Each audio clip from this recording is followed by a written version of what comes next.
Bonjour, bienvenue dans ma bibliothèque. Nous sommes à Montréal le 7 juin 2014. Mon nom est Bruno Lalonde. Alors aujourd'hui, je vais vous montrer quelques petites curiosités bibliophiliques.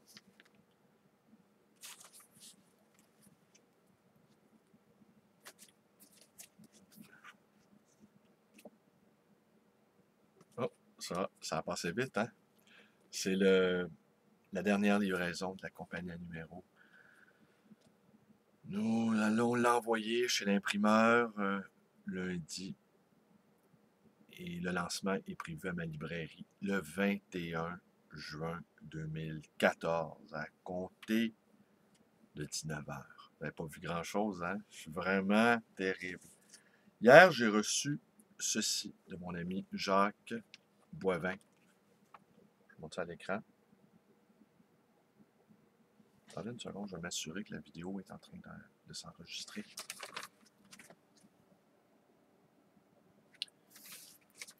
Ça a bien l'air que oui. Alors donc, je vous montre ceci. Jacques Boivin m'a envoyé le dernier titre, le dernier comic de Sylvie Rancourt.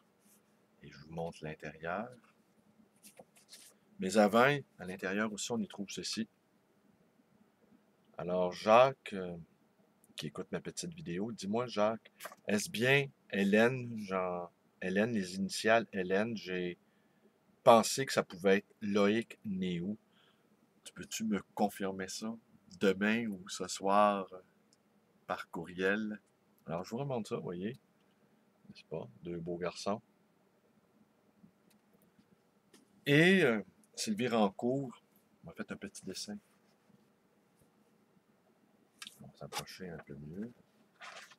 Je ne sais pas si vous voyez bien. Alors, c'est moi avec les deux mélodies, la mélodie réelle et la mélodie dessinée. Alors, elle écrit. Et, mélodie et mélodie, c'est bien le fun de vous avoir toutes les deux dans ma boutique. Et visiblement, je vous remonte ça, j'ai l'air très content de rencontrer les deux mélodies. Alors,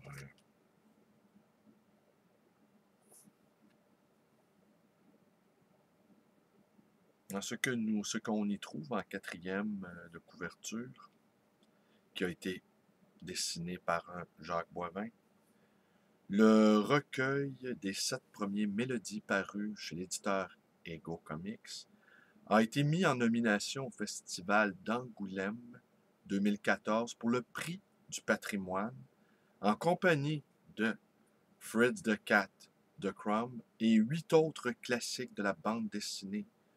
Un membre du jury, dans un article intitulé Les pépites cachées d'Angoulême, publié dans Casemate 68, relate: si Cowboy Hank de Kamagurka et Seal fait un très joli prix du patrimoine, Mélodie de Sylvie Rancourt, autobiographie écrite au jour le jour par une stripteaseuse, a eu ses défenseurs. Alors, je vous montre ça ici. La quatrième de couverture. Alors, merci beaucoup, Jacques. Merci beaucoup. C'est toujours un plaisir d'avoir de tes nouvelles comme ça par la poste et de recevoir ainsi des livres. Alors, j'enchaîne aussi avec une autre chose, une autre rareté, vraiment rare. Je vous montre à l'écran. Je ne sais pas si on la voit bien. Alors, qu'est-ce que c'est? C'est la traduction faite par Marcel Proust de la Bible d'Amiens de John Ruskin, qui est en fait le deuxième livre qu'a publié Marcel Proust, parce que la moitié du livre, presque, la préface en fait pas la moitié, le tiers, eh bien, les notes, la traduction, sont de Marcel Proust, et c'est un petit tirage de 1000 exemplaires, et celui-ci porte le numéro 634. Il est publié au Mercure de France en 1904. C'est une chose que j'ai à ma librairie. Je l'ai apporté à divers salons de livres anciens et je n'ai pas réussi à le vendre. Et parfois, dans un mouvement d'humeur, lorsque j'ai de très belles choses à ma librairie que je ne parviens pas à vendre, eh bien, je les ramène chez moi. Je les rapporte chez moi presque en guise de représailles. Ça me contrarie un peu de voir ça. Je me dis, bon, les clients ne les veulent pas, ces beaux livres rares-là. Eh bien, moi, je vais m'en contenter. Alors, je vous lis encore un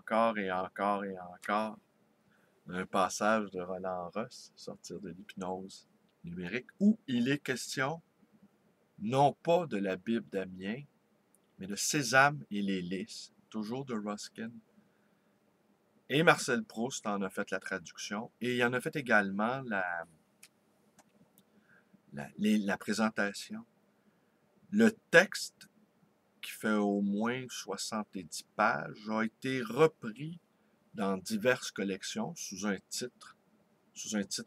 titre de la lecture.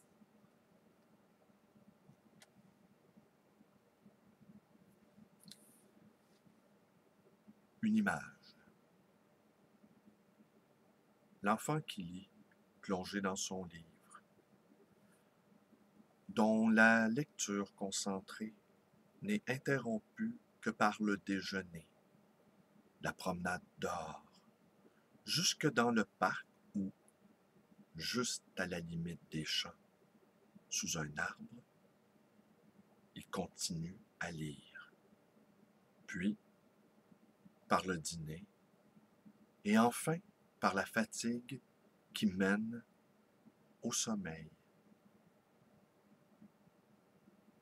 C'est à cet enfant et à ses expériences que Proust a dédié le texte sur la lecture, qui parut d'abord en 1905 dans la Renaissance latine, avant d'être repris comme préface à sa traduction de Sésame et les lys de John Ruskin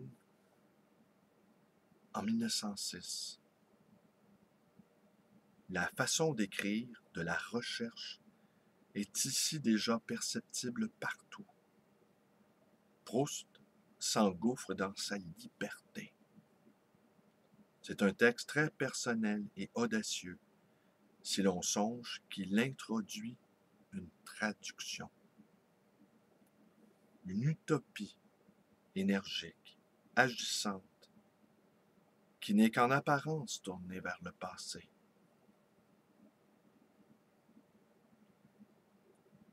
Il n'y a peut-être pas de jour de notre enfance que nous ayons si pleinement vécu que ceux que nous avons cru laisser sans les vivre, ceux que nous avons passés avec un livre préféré.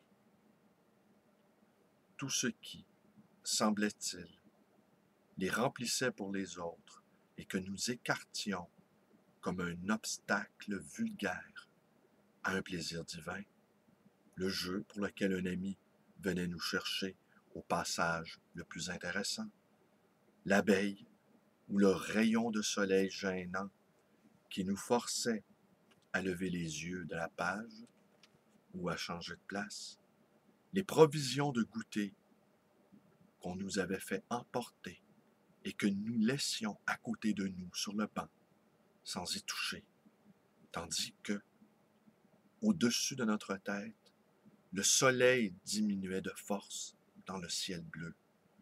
Le dîner pour lequel il avait fallu rentrer et où nous ne pensions qu'à monter finir tout de suite après le chapitre interrompu, tout cela dont la lecture aurait dû nous empêcher de percevoir autre chose que l'importunité, elle engravait au contraire en nous un souvenir tellement doux, tellement plus précieux à notre jugement actuel que ce que nous lisions alors avec tant d'amour, que, s'il nous arrive encore aujourd'hui de feuilleter ces livres d'autrefois, ce n'est plus comme les seuls calendriers que nous ayons gardés les jours enfuis, et avec l'espoir de voir refléter sur leur page les demeures et les étangs qui n'existent plus.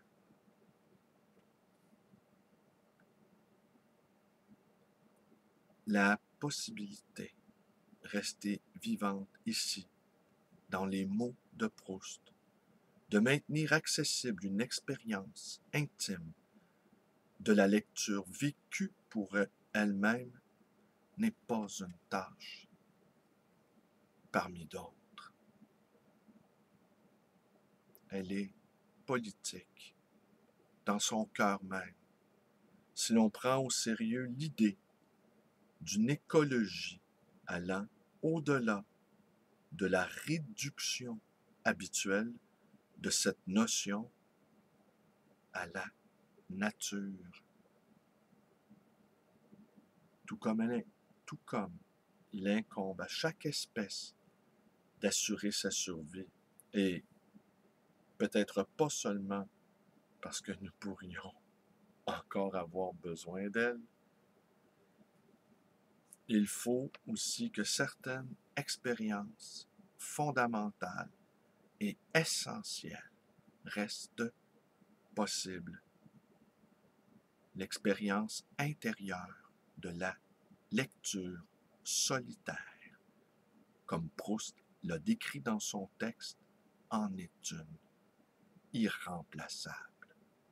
Sans s'en soucier, au vrai sens du mot, c'est la mission d'une écologie du livre. Il y a quelques jours, ma compagne et moi, nous nous sommes baladés. Nous avons dérivé ainsi dans le quartier Myland où j'ai vécu au tout début de la vingtaine, la fin de j'avais 18-19 ans. Et je lui confiais, comme je vous confie à vous, combien cette époque-là avait été difficile pour moi. Car pas de travail, ou enfin des job-ins, comme on dit. Eh bien, je voulais écrire. Il m'arrivait de m'asseoir à ma table de travail et de n'écrire que des choses absolument insignifiantes. Et je me doutais bien que de pratiquer l'obscurité volontaire, pseudo-savante, ne tromperait personne, à commencer par moi-même. Je trouvais que j'écrivais des platitudes, autrement dit. Mais j'avais ce désir-là incroyable d'écrire. Il me fallait bien vivre également. Et j'avais ce désir-là qui ne m'a jamais quitté, de lire aussi. On ne réinvente pas, n'est-ce pas, le pain tranché. Je ne crois pas que l'on puisse écrire sans avoir un peu vécu. Mais c'est long, l'attente est longue. Et j'ai lu aussi dans Charles Juliet que Charles Juliet fait cette expérience-là, crucifiante, de réaliser à l'âge de 20 ans qu'il n'accomplirait rien de valable avant la quarantaine. J'ai fait une expérience similaire. Et je racontais donc ceci à ma compagne, que le temps de l'attente est difficile. Et personne ne nous dira maintenant que certaines personnalités mettent du temps à se développer, mettent du temps à naître. Certaines personnalités complexes ou dont encore les blessures sont si profondes et si vivaces qu'elles mettent du temps à guérir. Voilà. Je me sens un petit peu proustien par les temps qui courent. Nous avons eu un hiver terrible, un long printemps qui a suivi à cet hiver terrible-là. Et ça reste pour moi miraculeux, ce soleil-là, qui frappe fort. Et j'en jouis par toutes les pores de ma peau. Je suis content d'être vivant. Je vous remercie d'être avec moi. Portez-vous bien. Portez-vous bien, portez-vous loin. Portez-vous au-delà de tout ce que vous pouvez imaginer. Et n'attendez plus. N'attendez plus. Si vous ne pouvez pas ne pas attendre, attendez. Sachez attendre. Bonne journée.